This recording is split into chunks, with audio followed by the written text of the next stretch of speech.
Madame diz que o samba não melhora, que a vida piora por causa do samba.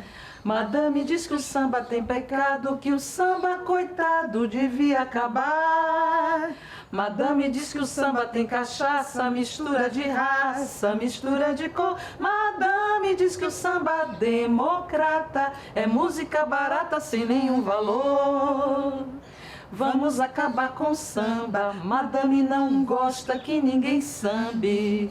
Vive dizendo que o samba é vexame, pra que discutir com madame? Vamos acabar com o samba, madame não gosta que ninguém sambe. Vive dizendo que o samba é vexame, pra que discutir com madame?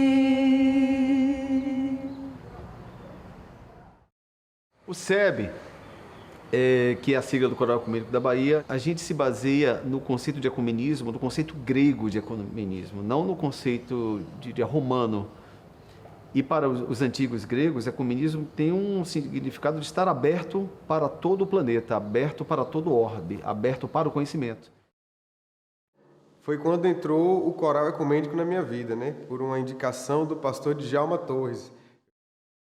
Para a gente fazer uma apresentação no dia 21 de janeiro de 2014, que é o Dia Nacional de Combate à Intolerância Religiosa.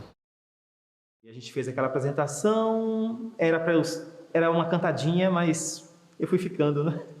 Acabei que virei o preparador vocal do coro por quase 5 anos. O movimento coral, na prática, é um movimento social. Você junta muitas pessoas, a pessoa que canta traz outras pessoas, traz a família, os amigos. Então, todo o ambiente coral ele é um ambiente que envolve a comunidade. São pessoas da comunidade, convidadas, selecionadas, com certeza com experiência coral ou experiência musical. Não precisa ter formação em música, mas precisa ter uma boa voz, um bom ouvido, uma boa mente e um bom coração. É só isso. Isso pode parecer muito, né? Mas é isso. Aí eu comecei a trazer esse entendimento maior, né, para o coro, através dos meus queridos e amados amigos do Coletivo 4. Então, o Coletivo 4, ele foi sendo formado meio que naturalmente por pessoas que gostavam de estar juntos, né? Conheci Fernanda e Alexandre e Eduardo Scaldaferri, que era um outro amigo nosso, e a gente fez a 4 produções artísticas, né? Éramos 4 inicialmente, por isso o número 4. Mas aí a gente foi ganhando corpo, o Eduardo nem está mais com a gente hoje, e hoje somos 10. Quando a gente começou a trabalhar com o coro ecumênico, também foi uma coisa muito natural, né, acontecendo, porque o maestro é do coletivo, então o maestro estava dentro de todos esses processos de trabalho que a gente estava fazendo, né? Eu acho que foi muito bom a gente ter chegado no SEB, assim, tanto porque tem o maestro Ângelo Rafael, que é o elo de ligação da gente. Aí entram esses outros núcleos para a gente poder realmente investir nessa linguagem de musicais, trabalhar com música, com interpretação e movimento integrado. Isso foi chegando de uma maneira muito espontânea e a gente foi sabendo aproveitar, a gente foi sabendo incrementar isso, né? Sorver melhor isso, absorver isso e pronto, estamos cada vez mais envolvidos com outras artes.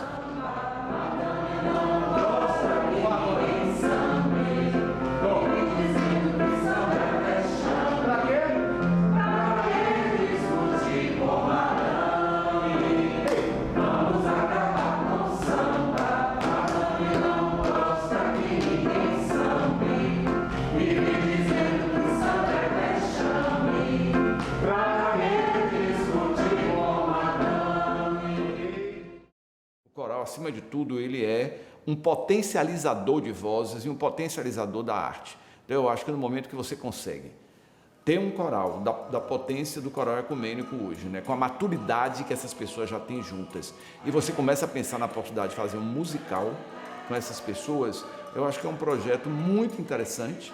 O musical ele junta várias linguagens, né? É um desafio realmente grande para um cantor amador que eventualmente só pensava em cantar, por exemplo, né? De repente, quando você bota um elemento cênico, um elemento de palco, de você estar ali geograficamente no espaço. Então, no musical, as pessoas têm que saber cantar, têm que saber mover o seu corpo, não necessariamente precisa saber dançar. né? E também se expressar, saber o conteúdo de cada texto, sabe? O que aquele texto quer dizer. Esse musical surgiu de um vídeo super famoso da Nina Simone, né? Não é um musical em si, mas uma provocação que ela me fez. Ela dá uma entrevista e ela é muito dura com isso. Ela diz que o artista tem que refletir o seu tempo. O artista precisa refletir na sua arte a contemporaneidade. E esse musical vem por isso. Nós estamos com questões sociais bem delicadas, para não dizer cruéis, perversas, né? A nossa obrigação é fazer com que as pessoas debatam, que sejam assuntos relevantes. O teatro pode ser feito só para você ir rir sem compromisso, pode ser feito para você se emocionar. Para mim é super importante como artista política, né? Porque nós somos políticos também. Eu acho que o artista tem que se posicionar, né? O maestro, quando chamou a gente, ele falou isso: eu quero uma peça que fale de feminicídio, de intolerância, que é só temas pesadíssimos, né? Aí fez, mas quero que seja alegre. Quero que seja para cima, quero que seja... Aí, poxa, é um desafio, né? E artista se alimenta de desafio, né? E isso através da música melhor ainda, porque aproxima, né? Comunica melhor, as pessoas entendem melhor, né? Às vezes a música, ela traduz melhor as coisas.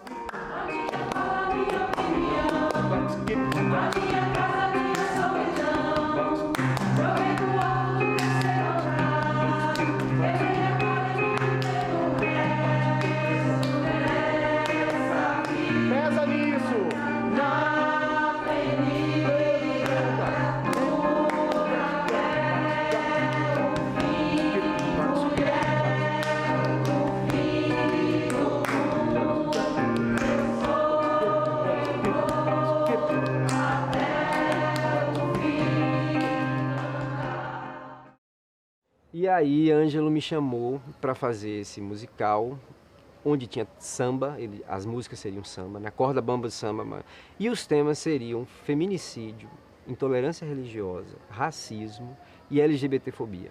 Então, focamos nesses 4 temas para a gente trabalhar através do samba e o samba foi escolhido porque o samba é um gênero musical contemporâneo. O samba sempre reflete também o seu momento atual. São 4 temas que dialogam com o contemporâneo, são urgentes e acho que eles podem trazer uma contribuição muito grande para esse debate e para, principalmente, abrir e agregar as mentes que precisam pensar, discutir, decidir o que vai ser o nosso futuro. E o musical embrulha muito bem todas essas temáticas em um produto, num espetáculo só. Dentro do Na Corda Bamba do Samba, a gente recebeu a missão de fazer a parte de teatro, né, e texto, que Fernando e Jarbas fizeram. Então, juntar essas peças com as músicas que Ângelo trazia. E eu e Beto, e Igor e Alexandre, a gente trabalha um pouco de teatro e dança. E Fernanda teve a brilhante ideia, né, com essa direção pedagógica dela, da gente já ter o texto antes. Foi aí que Gilda entrou para fazer a revisão. Agora, o mais importante é a gente começar de um ponto diferente do que a gente começa lá no coletivo, no treinamento, que é a gente já ter o texto. Porque aí a gente molda eles para estar dentro dessa encenação já pensada previamente. A música, ela chega no musical para quando o texto já não tem mais para onde ir, para o que falar. A gente tem que desprender a música do texto, né? Você vê uma música como Não Enche, por exemplo, ela é super dançante. E é uma letra bizarra, uma pessoa mandando a outra embora, né? Acho que o mais importante aqui é tentar escutar eles.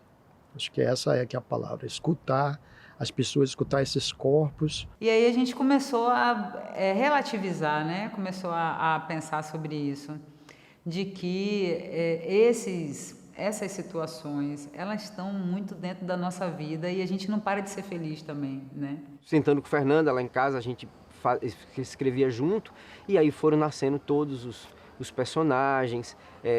Fernanda construiu bastante a cena toda do feminicídio, as personagens que vão por esse caminho. Aí a gente começou a desenhar esse texto. Aí foi super bom, né, o trabalho junto com o Gildon também, porque eu e Jarbas, a gente mergulhou, né, na criação de uma história, né, E aí a gente trazia isso para Gildon, que tem muito mais experiência que a gente, inclusive na interligação dos fatos, e Gildon ia assim cirúrgico nos problemas, entendeu? Gildon, por exemplo, era ótimo. Corta, horrível, ninguém vai gostar disso, pode tirar, inventa outra coisa. Jarbas foi muito feliz na criação, Fernanda também, e Gildon, né, todo esse processo. Teve coisas da peça, por exemplo, que foram ditas durante as reuniões online, assim. Teve uma das pessoas que falou assim, minha mãe já frequentou 7 igrejas evangélicas, aí isso acabou indo para o texto. Desde o início eu participei da primeira leitura do material com a equipe do Coletivo 4 e me remeteu à minha infância, que minha mãe pulava de igreja em igreja por conta que tinha as igrejas que não batiam muito com a ideologia dela, então passei por várias, né? Nosso texto se passa numa vila brasileira que tem um grupo de samba, que tem um barracão, entendeu? Que desfila, que sai na rua, que tem um bloco, que tem... Então, toda a narrativa é muito já interage com a vida de todo mundo. Todo mundo tem uma... Então fica mais fácil de você assumir um personagem. A ideia é de que se cada grupo se unir para salvar o samba da sua comunidade, a gente não vai perder todos os sambas, todos os maracatus, todos o samba de roda, as festas de lapinha, a cultura popular que existe, não só em Salvador, mas em todo o Brasil. A gente está alternando. Tem momentos duros, tem momentos difíceis, tem momentos bem emotivos, tem momentos engraçados, tem momentos reflexivos, tem momentos alegres, né? Então tem um mix de coisa como é da natureza humana, né? A natureza humana oscila entre todas essas sensações. E a gente está levando para o palco exatamente isso, a natureza humana. Mas com foco nesses 4 temas, a partir desses 4 temas: intolerância religiosa, preconceito racial, violência LGBTQIAP+, e feminicídio. É um espetáculo que vai ter todos esses diálogos que são super pesados, mas mantém ainda uma esperança, sabe? Mantém uma alegria, você vê as pessoas felizes fazendo. Então eu acho que a plateia, né, as pessoas que assistirem isso, vai se identificar muito pelos problemas e acho que vai se sentir muito também empoderada no embate dessas coisas todas, sabe?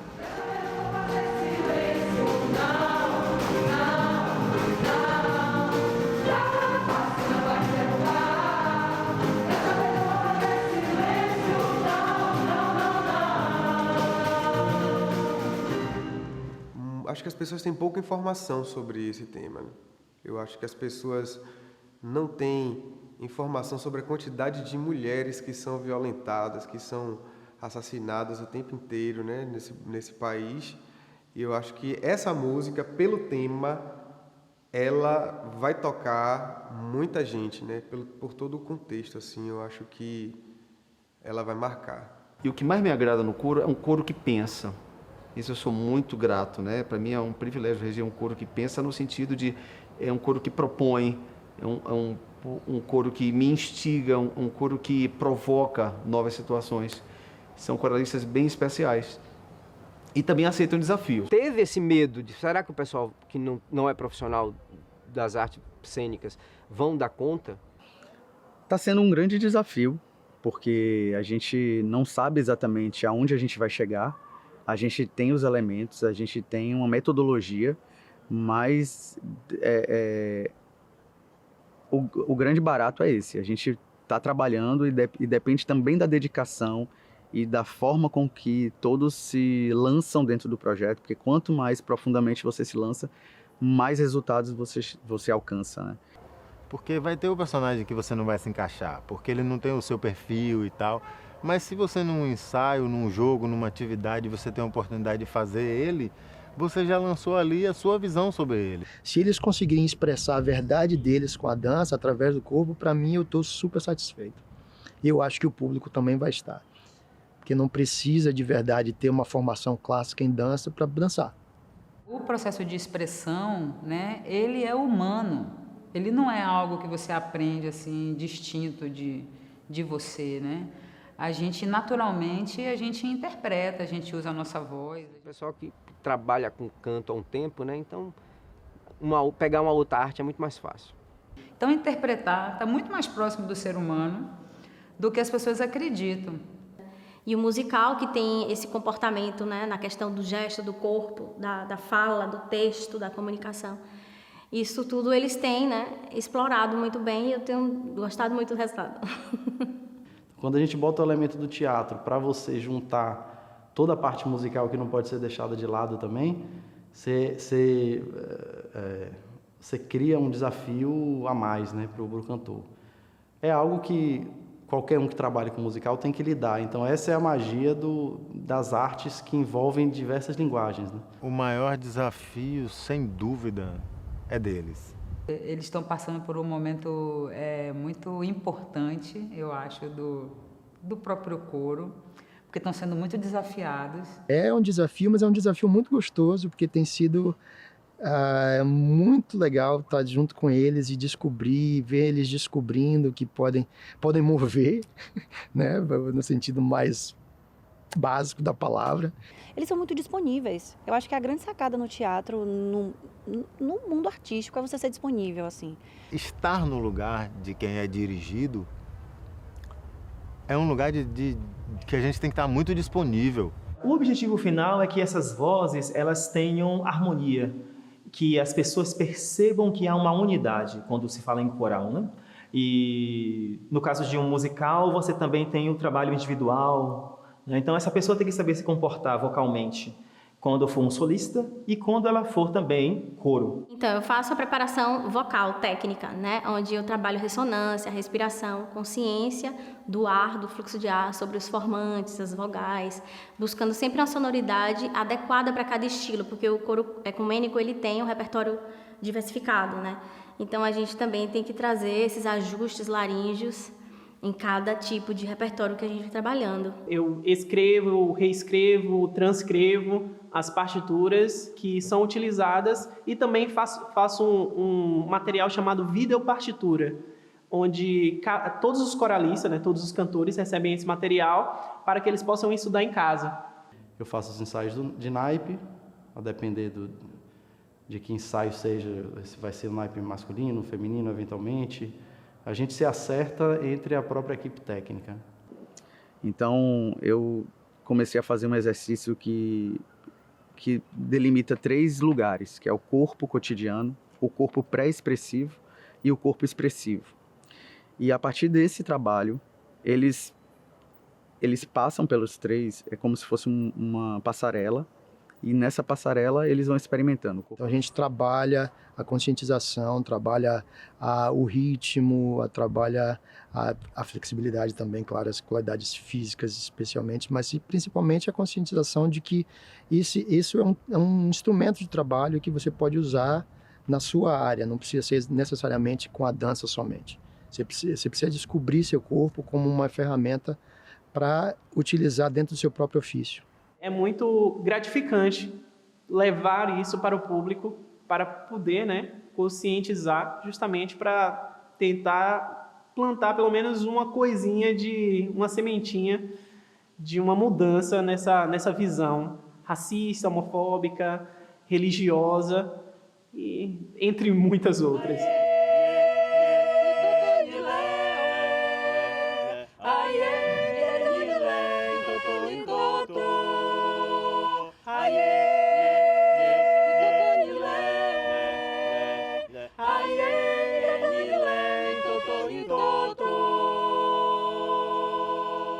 E, paralelamente a essa capacitação em artes, a gente tem palestras temáticas sobre os assuntos que a gente escolheu contar, discorrer, né? Então, são palestras que serão oferecidas para o próprio coral ecumênico da Bahia, que isso vai ajudar esses coralistas a entender qual é a realidade. Eu acho importantíssimas, porque o ator, quando ele está fazendo um trabalho, né, quando ele está construindo, ele vai atrás dessas referências, né? Então, as palestras vão servir para isso. A gente, quando assume esse tipo de bandeira, né, a gente não pode se calar, né? Se a nossa vida é pautada nesses ideais, se a gente acredita nisso, a gente não pode se calar, né? O silêncio, ele não nos é permitido. Que as palestras têm sido a cereja do bolo, porque é quando a gente coloca tudo que está em cena e a gente vê que é real. A gente está tão acostumado com a violência cotidiana que a gente simplesmente acha que não acontece com a gente, não é verdade. Acontece com a gente, acontece com todo mundo. A Bahia é uma terra musical, Salvador, a cidade da música, reconhecida recentemente, 2016 para cá. E a gente tem uma quantidade de maestros negros não tão expressiva numa cidade que é majoritariamente negra, né? Sofri racismo aqui em Salvador, já fui abordado pela polícia por estar usando apenas uma roupa diferente do que talvez seria o considerado normal. E passar por isso é muito impactante. Ter um projeto que mostra isso, que revela isso para a sociedade, porque é claro para todo mundo, mas as pessoas parecem que fecham os olhos para não verem. Eu acho que é a questão da sexualidade, né? E isso, assim, na voz tem uma resposta muito significativa, entendeu? Eu tenho muitos alunos que são trans, homossexuais, e aí essa questão da aceitação, né? Isso trazer na voz também, porque a voz é uma resposta de tudo isso, entendeu? E quando você está dando aula, e a pessoa lhe doa, a sua voz está doando a história, os medos, os traumas, os limites, né? A gente passa num grupinho que tem homens, a gente ouve coisas horríveis. Não é assim, um psiu é pouco, a gente ouve baixaria mesmo, sabe? Coisas que são muito difíceis. Então, isso eu acho que incomoda. Ave Maria.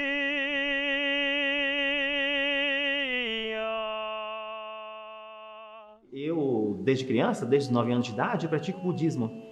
E eu cresci num ambiente que, embora o budismo seja uma religião oriental, que o pessoal acha que é paz e amor, não sei o quê, mas eu cresci num ambiente que era um ambiente intolerante. Por quê? O que acontecia? Às vezes a gente...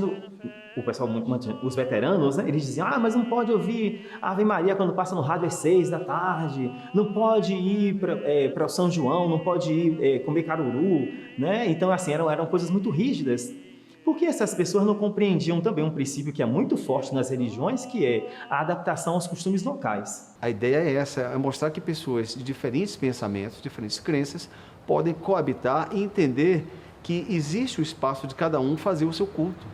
O ecumenismo não é você querer converter o outro, não é mude de religião, muito pelo contrário, cada um em sua respectiva religião, cada um cultuando a seu Deus, a seu orixá, da maneira que ele é ofertada e se amando. As pessoas podem se amar ainda assim, né? As pessoas podem se respeitar. E é esse o ensinamento dos grandes mestres, né? De toda a história da religião em si. É isso, é o amor, é o respeito.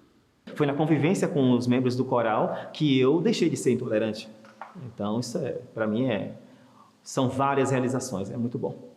Então, a pessoa que sofre uma intolerância LGBTQIA+, ela também está dentro de um universo que também tem o racismo, sabe? Ela também está dentro de um universo que tem a intolerância religiosa. Essas coisas não estão isoladas. Em relação ao LGBTfobia, a gente colocou um personagem trans em processo de descoberta disso. Não, eu acho que não tão de descoberta, mas de aceitação da mãe dela. Então é um conflito que a gente bota na peça que muita gente está vivendo, né? Muitas famílias estão vivendo, muita gente passa por isso. As pessoas que promovem a violência LGBTQIA+, promovem o feminicídio, ou a intolerância religiosa, ou o preconceito racial, isso tem que ser combatido com veemência. Nós somos artistas, então a gente vai combater com as nossas armas. Então é a arte, vamos usar a arte para combater isso. Muito embasado naquilo que Nina Simone me deu uma cutucada, né? Refletir o meu tempo é esse. Reflexão extremamente necessária nesses tempos onde é propagado o ódio, onde é propagado o racismo estrutural, onde o racismo estrutural está aí, né, para promover ainda a opressão às comunidades menos favorecidas. Então a gente tem que levantar, né, essa voz, tem que debater, tem que conversar sobre isso. Então é importante trazer outras vozes para a escola, né? Para que eles também vejam que não é somente a nossa voz, a voz da escola, mas outras vozes também estão lutando para que a gente possa viver num mundo mais diverso e mais inclusivo. Inclusão é uma palavra muito importante no vocabulário do ângulo brasileiro. Então, você ter duas figuras assim, né, espirituais, o pastor Joel e a Márcia, que estão de braços dados, falando sobre amor, falando sobre paz, falando sobre união, sobre respeito à diversidade religiosa, né, e à diversidade cultural que a gente tem, é simplesmente assim, é mudar o paradigma que está sendo construído, né? Eu acho que a grande questão é essa, é a prevenção. Por isso que a gente optou em ter pessoas que trabalham próximo ao sistema ou dentro do sistema, que entendem muito bem desse tema e podem dizer, olha, isso aqui pode ser evitado. E como é que se evita isso? Então, trazer pessoas competentes, né, com expertise específica nas suas respectivas áreas.